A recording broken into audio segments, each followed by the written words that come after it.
मोदी सरकार के मंत्रियों के मिड टर्म रिपोर्ट कार्ड की 9 जून को मोदी के थर्ड टर्म के 2 साल पूरे होने जा रहे हैं और उससे पहले प्रधानमंत्री नरेंद्र मोदी अपने मंत्रियों के कामकाज की समीक्षा में जुटे हुए हैं।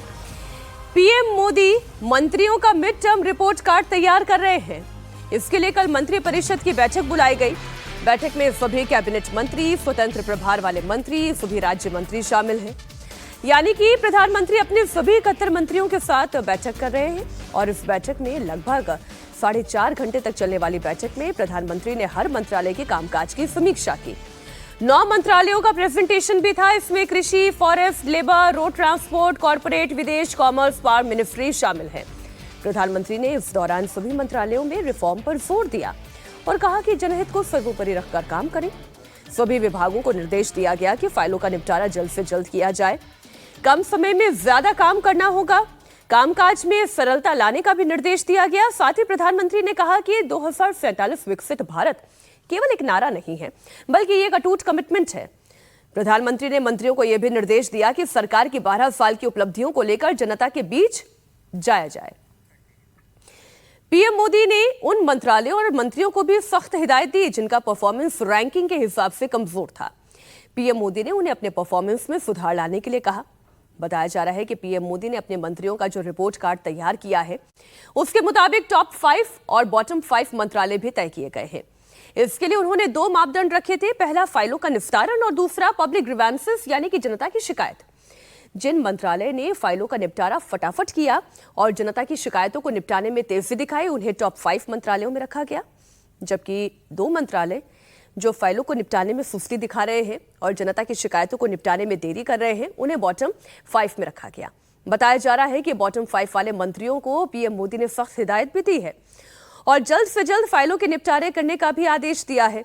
आपको जानकारी दे दें कि 9 जून को मोदी सरकार के थर्ड टर्म के 2 साल पूरे होने जा रहे हैं और इस दिन मोदी सरकार अपना मिड टर्म रिपोर्ट कार्ड भी पेश कर सकती है। इसलिए मंत्रियों को 9 जून को दिल्ली में रहने के लिए ही कहा गया है। तो इंपॉर्टेंट ये है अजीत जी कि ये बिल्कुल पेरेंट्स टीचर मीटिंग जैसा है कि किसने क्या काम किया है, लाओ फिर अपना पूरा रिपोर्ट कार्ड 2 साल का दिखाओ और उसके बाद उसमें भी टॉप 5 बॉटम 5। लेकिन एक जो हमारे सोर्सेस इंफॉर्मेशन दे रहे हैं वो ये कि अभी मिड टर्म कोई बहुत बड़ा बदलाव नहीं होने जा रहा है, पर हाँ हिदायतें जरूर दी जाएंगी कि कहां पे तेजी लानी है और कहां सुस्ती में काम हो रहा है, तो पेच कसने हैं। बिल्कुल, और इसी वजह से इस जो मंत्रिपरिषद की कल शाम में बैठक हुई है उसकी चर्चा इसी वजह से ज्यादा हो गई क्योंकि इसके ऊपर राजनीतिक पहलू हावी हो गया। ये एक प्रशासनिक कवायद है, एक प्रशासनिक एक्सरसाइज है, एडमिनिस्ट्रेटिव एक्सरसाइज है जो प्राइम मिनिस्टर करते हैं और तमाम मिनिस्ट्रीज ने पहले ही अपने कामकाज का सारा ब्यौरा कैबिनेट सेक्रेटेरिएट को भेज दिया था। कैबिनेट सेक्रेटेरिएट की तरफ से एक सारी चीज़ों की एक सूची बनाई गई थी, लिस्ट जैसा आपने अभी बताया कि क्या काम हुए, और सबसे ज़्यादा जो ध्यान जिस चीज़ पर दिया गया वो ये था कि नवाचार क्या हुआ, नया काम आपने क्या किया, जो फ्लैगशिप स्कीम्स थी उसको आपने कैसे इंप्लीमेंट किया। ये तमाम चीज़ें वहाँ कैबिनेट सेक्रेटेरिएट ने तैयार की थी। उसके आधार पर सबका असेसमेंट हुआ। 4.5 घंटे की बैठक हुई।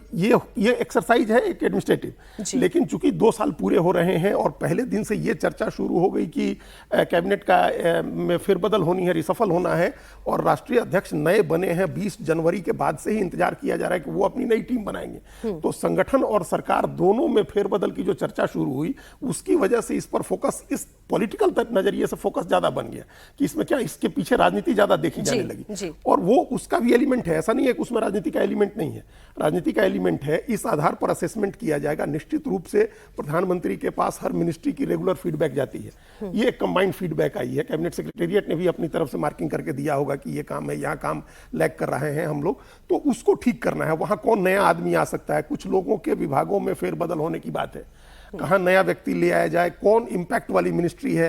देखिए आपने कहा कि जनता की शिकायतों का निपटारा, तो जनता के शिकायतों से जुड़े हुई मिनिस्ट्री कम ही है जो डायरेक्टली जनता से डील करते हैं। उन मिनिस्ट्री में किस तरह के नए लोगों को ले आया जाए जो प्रोएक्टिव होकर के काम करें, तो ये इसके आधार पर एक लिस्ट बनेगी। निश्चित रूप से टॉप 5, बॉटम 5, मीडियम लेवल का परफॉर्मेंस, इन सब के आधार पर लिस्ट बनी है। किसको निर्देश दिया जाएगा, किसको बदला जाएगा, किसकी मिनिस्ट्री बदली जाएगी। सरकार तो मिड टर्म रिपोर्ट कार्ड तैयार कर रही है।